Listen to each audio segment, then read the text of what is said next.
Just so you know, there is no room for Islam in a constitutional republic. Okay? Islam is not a religion. Let me repeat that. In the way that we think of religion, Islam is not a religion.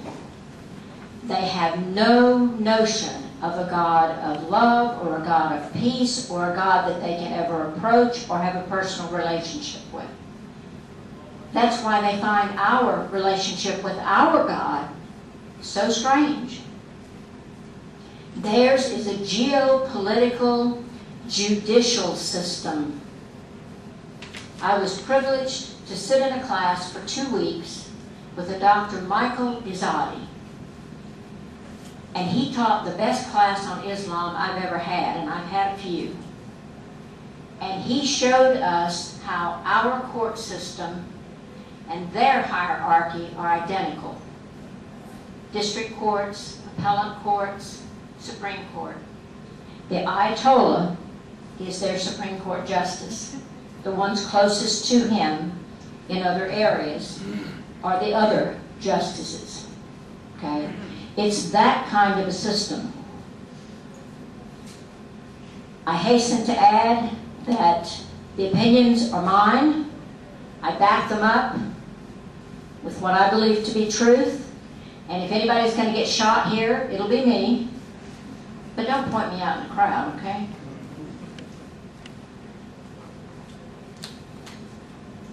I believe that there are two kinds of Muslims. There are revolutionaries and there are evolutionaries. The revolutionaries to me are easier to deal with because you can recognize them fairly easily.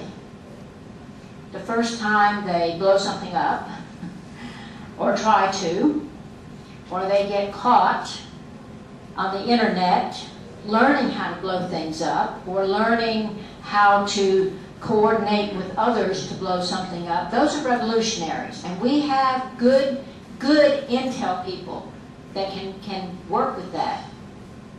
Evolutionaries are much more difficult to deal with, in large part because we've become so politically correct.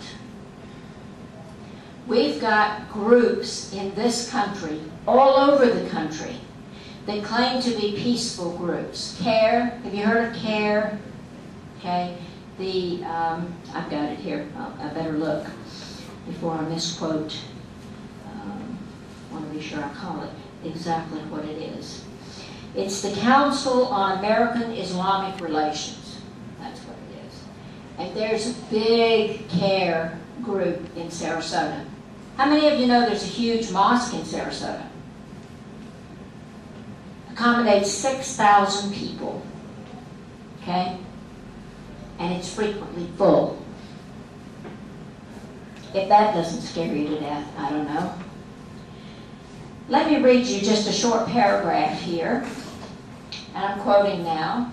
The fact that in Mohammedan law, otherwise known as Sharia, every woman must belong to some man as his absolute property, either as a child, a wife, or a concubine, must delay the final extinction of slavery until the faith of Islam has ceased to be a great power among men.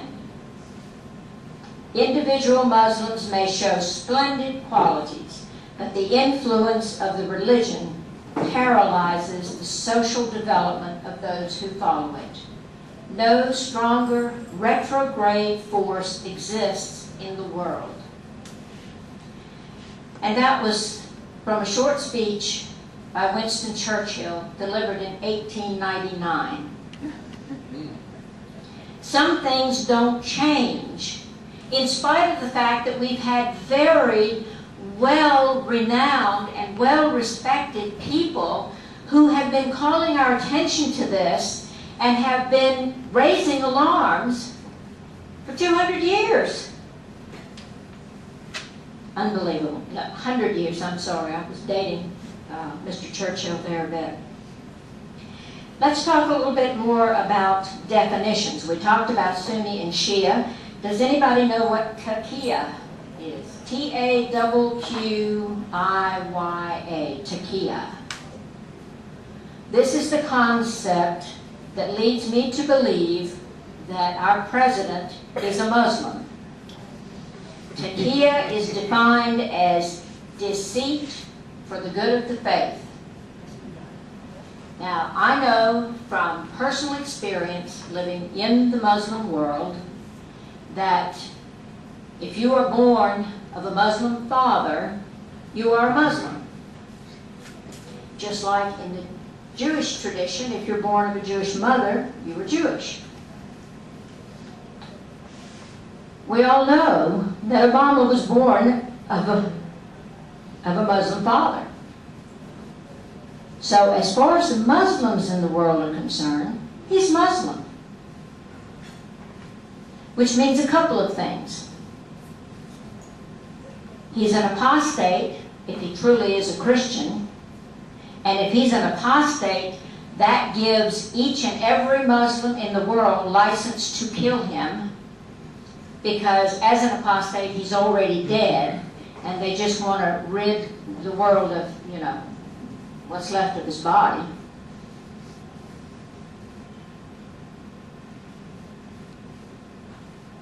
If he's not an apostate, he's lying to us.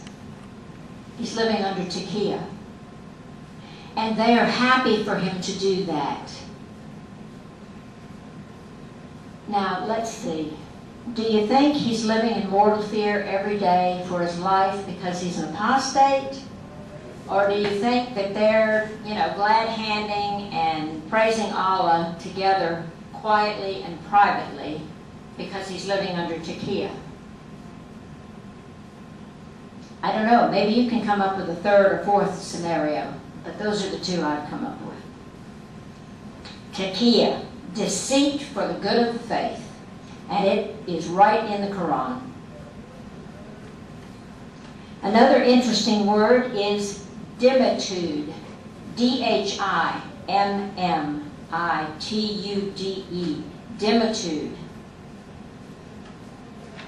You probably have never heard it before, but guess what? It's on page 107 of the stimulus bill. I'm sorry, healthcare, not stimulus, the healthcare bill. Page 107. Yep. Dimitude is the Muslim system of controlling non-Muslim populations conquered through jihad. Now, this has been going on since, I don't know, 10th, 12th century.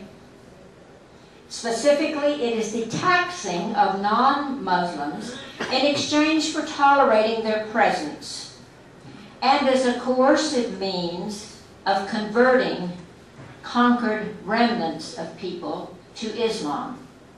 They did it in India, they did it in Spain, they've done it all over Europe. They don't make slaves, quote unquote, of those they conquer. They make them dhimmis, okay? Obamacare allows the establishment of dhimitude and Sharia Muslim edicts in the United States. Muslims are specifically exempted from the government mandate to purchase insurance and also from the penalty tax for being uninsured. Well, let's all go down and join the Brotherhood. What do you say?